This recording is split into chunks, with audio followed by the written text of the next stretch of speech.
నీకు చెప్పానా ఏమి పిక్చర్ తీద్దామా? చెప్పు. ఈ టేబుల్ ఎట్లా రికార్డ్ అవుతుంది? నీ మనసులో ఉంటే అది దీంట్లో పోతుంది.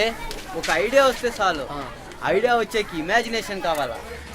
పిక్చర్ కూడా అట్లే తీసేది. సరే దీంట్లో రికార్డ్ ఎక్కడ అవుతుంది? తలకాయలోనా? Correct correct. చూడాడా ఇదేం రా ఉల్టా వస్తుంది? పిక్చర్ తీస్తే ఎవరన్నా చూస్తారా? గుగ్గు ఎవరి కోసం ఇది, ఎవరి కోసం. లోపల నుంచి ఏమన్నా రావాలా? లోపల నుంచా? లోపల నుంచి ఏమొస్తుందిరా? కట్టుకోను గుడ్డ లేదు, కోని గురించి తిండి లేదు, తెప్పడలేదు, చందుగొందలు తిరుగుతా ఉండే. నేనేమి చేసేనురా భగవంతుడా. రే బాగానే చెప్పలే.